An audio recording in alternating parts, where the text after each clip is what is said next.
Sahabat tani porang, sekarang sudah bulan Mei.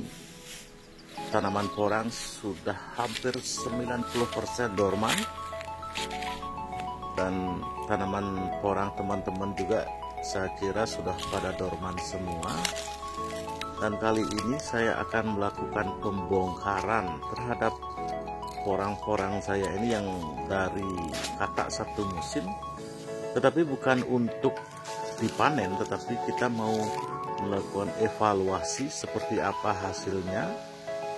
Dan dari hasil pembongkaran yang saya lakukan, ada yang besar dan ternyata juga ada yang kecil. Nah, dari situlah kita mau belajar mengambil hikmahnya. Dan ternyata yang kecil itu tumbuh di tanah yang agak keras, artinya kegemburannya kurang sempurna. Nah, dengan melakukan pembongkaran ini kita bisa mengevaluasi bahwa salah satu faktor penting di dalam budidaya tanaman porang adalah kegemburan tanah itu sendiri. Walaupun pemupukannya sangat banyak, tetapi kalau tanah itu tidak gembur, maka akar tidak akan leluasa untuk mencari makanan, menembus tanah untuk mencari makanan. Jadi kegemburan itu salah satu faktor penting. Nah, setelah kita melakukan penggemburan seperti ini dengan membongkar umbi, tanah itu gembur, ternyata ketebalan tanah yang gembur itu baru mencapai sekitar 10-15 cm. Jadi dan tanah-tanah ini pun masih menggumpal dan bahkan ada yang masih keras. Nah, seperti ini dia masih menggumpal seperti ini, dia masih sangat keras, sehingga kena hujan sehari saja saya yakin tanah ini akan lengket kembali. Bagaimana caranya agar tanah yang kita pakai media tanam dari tanaman porang kita gembur sehingga tidak lengket, di mana umbi bisa berkembang dengan cepat, besar, akar-akarnya mudah menembus. Nah, seperti ini agak gembur. Nah, yang ini masih padat.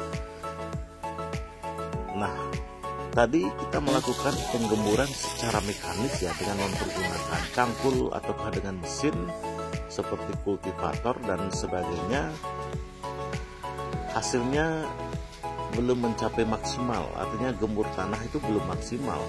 Nah, di sini kita bisa lihat ada banyak sekali daun-daun kering atau rerumputan kering. Habis kita melakukan pembersihan, ini kita bisa manfaatkan untuk kompos ya.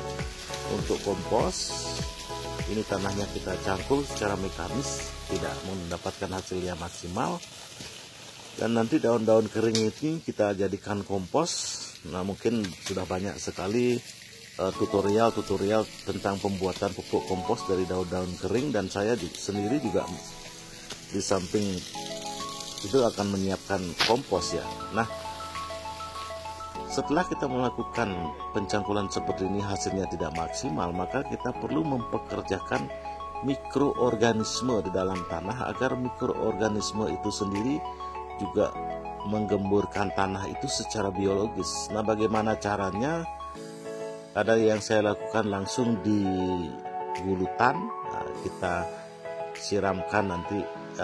Pertama kita campurkan dulu molase ya, molase kita tambahkan nanti dengan EM4, di mana EM4 itu adalah mikroorganisme yang dinonaktifkan, artinya dia itu tidak aktif. Nah, kemudian kita masukkan mikroorganisme yang dari EM4 ini ke dalam molase, maka mikroorganisme tersebut akan aktif dan dia akan bekerja mengurai tanah, mengurai dedaunan dan sebagainya.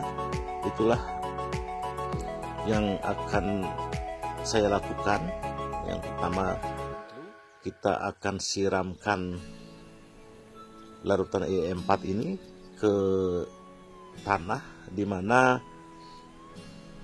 diusahakan pada saat penyiraman itu tanah dalam kondisi kering, sehingga larutan ini sangat mudah meresap ke dalam tanah, sehingga mikroorganisme itu masuk ke dalam tanah, dan usahakan dilakukan pada menjelang sore hari sehingga dia tidak cepat kering dan menguap. Nah, ini kita lakukan penyiraman di tanah langsung di gulutan ya. Ini yang saya lakukan langsung di gulutan. Nah, kemudian setelah ini disiram secara merata dan sudah mulai basah tanahnya, mikroorganisme itu kita harapkan masuk ke dalam tanah dan hidup di dalam tanah itu, mengurai tanah itu.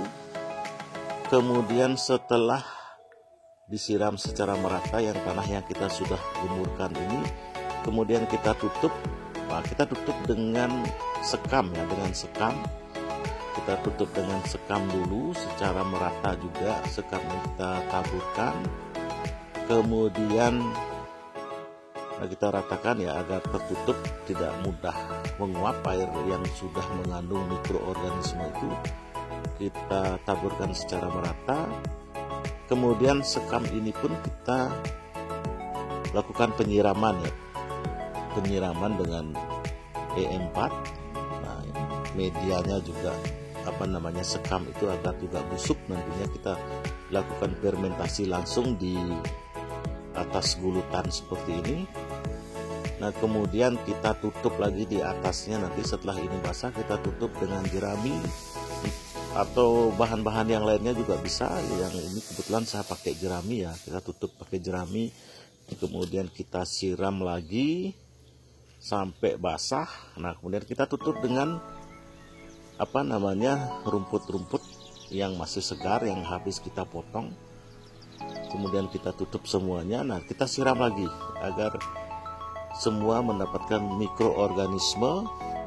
Dan terakhir kita tutup dengan karung. Nah, ini saya coba di salah satu gulutan. Di samping itu saya juga mempersiapkan kompos ya. Di luar gulutan itu saya siapkan kompos yang saya buat dari jerami. Nah, jerami-jerami itu, nah ini kita tutup ya. Yang tadi itu yang di gulutan itu kita tutup dengan karung ya, sehingga dia cepat membusuk.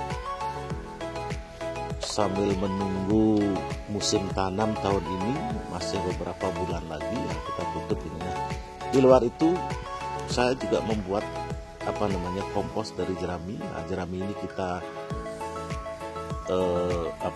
kita paparkan di sebuah lahan, kita siram sampai basah, selapis demi selapis ya.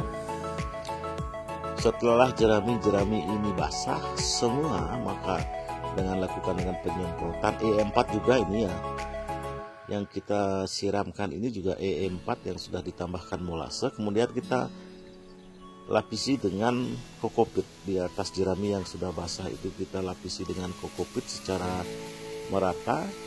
Kemudian kita siram sampai basah juga ya, sampai basah agar mikroorganismenya hidup di dalam kokopit dan jerami ini.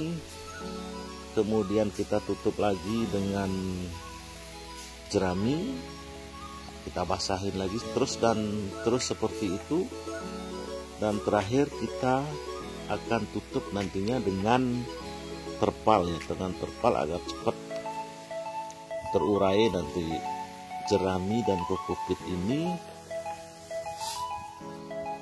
sehingga dia menjadi kompos dan membantu di dalam proses penggemburan tanah. Nanti ini setelah menjadi kompos akan kita campurkan juga dengan arang sekam ya. Dengan arang sekam kita juga sudah membuat arang sekam.